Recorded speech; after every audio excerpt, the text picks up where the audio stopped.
को powered by techno. माढ्याचे महाविकास आघाडीचे नूतन खासदार धैर्यशील मोहिते पाटील आता आपल्याबरोबर आहेत.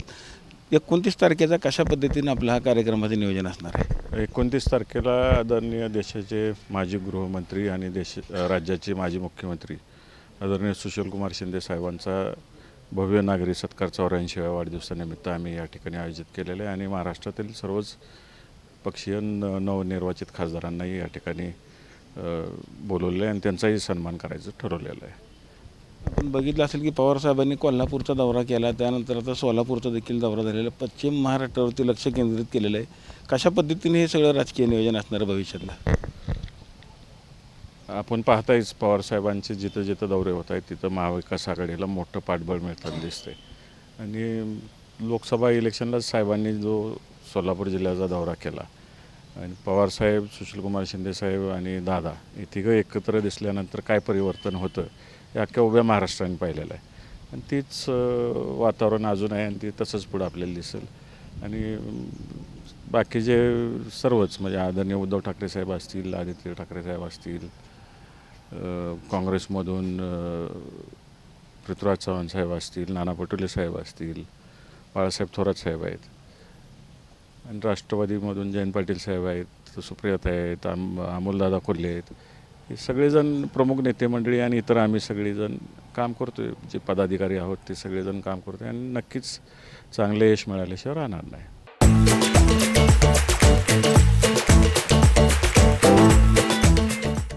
राष्ट्रवादी शरद पवार पक्षाला किती जागा मिळतील आपल्याला महाविकास आघाडीतून? अजून जागा वाटप व्हायचे आहेत, एकदा जागा वाटप होऊ द्यात सगळ्या तिन्ही पक्षांचं आणि जे काही पाठिंबा देतील संघटना असतील, पक्ष असतील, शेकाप आहे, तर ते एकदा महाविकास आघाडीचं ठरलं की मग सांगता येईल कुठं काय होणार आहे, किती येणार आहे. टोटल राज्यात महाविकास आघाडी जागा किती येतील? 170चा अंदाज आहे, नक्कीच ती खात्री आहे तेवढ्या येतील जागा.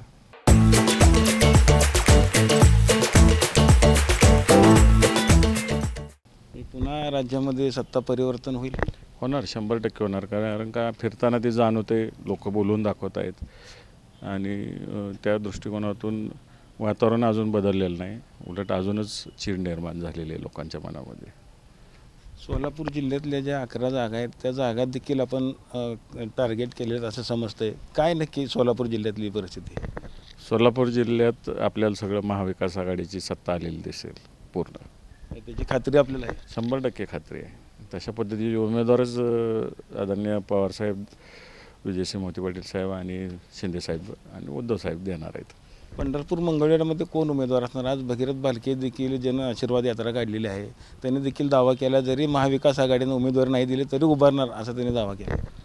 ही लोकशाही आहे, ज्याला त्याला अधिकार आहे फिरण्याचा, लोकांमध्ये जाण्याचा, परंतु सगळ्यात शेवटी कुठं तर सगळ्यांनी आपापल्या नेतेमंडळींचं ऐकायला लागते आणि पवारसाहेब त्या बाबतीत सगळ्यांना बोलवून घेतील आणि सगळ्यांची समजूत काढून एक सगळ्यांच्या विचाराचा एक एक उमेदवार मिळेल त्या ठिकाणी.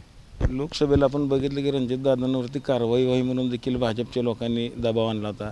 मात्र आता रणजितदादाची नक्की भूमिका काय असणार? आपण त्यांचे भाऊ आहात, चुलत भाऊ. काय दादा भाजपमध्ये आहेत, मी राष्ट्रवादीत आहे, तर मग दादाच सांगतील या बाबतीत तुम्हाला. परंतु दादा पुन्हा राष्ट्रवादीमध्ये येत आहेत अशी देखील जिल्हाभर चर्चा सुरू आहे. काय नक्की दादाच सांगतील या बाबतीत. तुम्ही देखील आता पवारांच्या जवळ असतात, सगळे निर्णय खरं तर तुम्हाला पवारांनी घ्यायला सांगितलेत कोण उमेदवार असावा, किती जण आत येणार, त्यात रणजितदादांबद्दल काही चर्चा झाली? नाही, काही चर्चा झाली नाही पवारसाहेबांबरोबर. इतरांची जी जिल्ह्यातली माझ्या मतदारसंघातली चर्चा झाली, आजूबाजूच्या मतदारसंघातली चर्चा झाली. किती नेते इच्छुक आहेत किंवा किती लोक येऊ शकतात? प्रवेश म्हणताय का तुम्ही? वेट अँड वॉच, दिसतील हळूहळू सुरू. एकदा जागा वाटप झाली की दिसतील सगळे येताना तुम्हाला. उद्याच्या कार्यक्रमात कोणाचे प्रवेश असणार आहेत?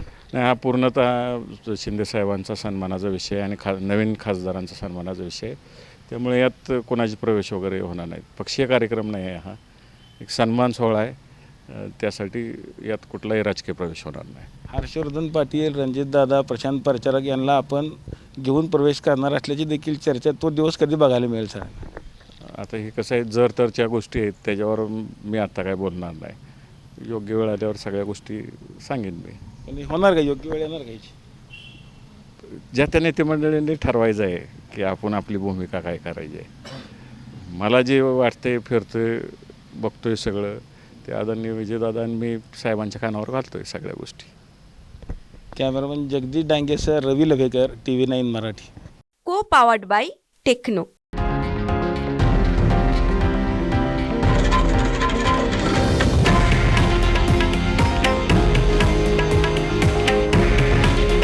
हे आहे देशातील नंबर 1 न्यूज नेटवर्क आणि आपण पाहत आहात TV9 मराठी.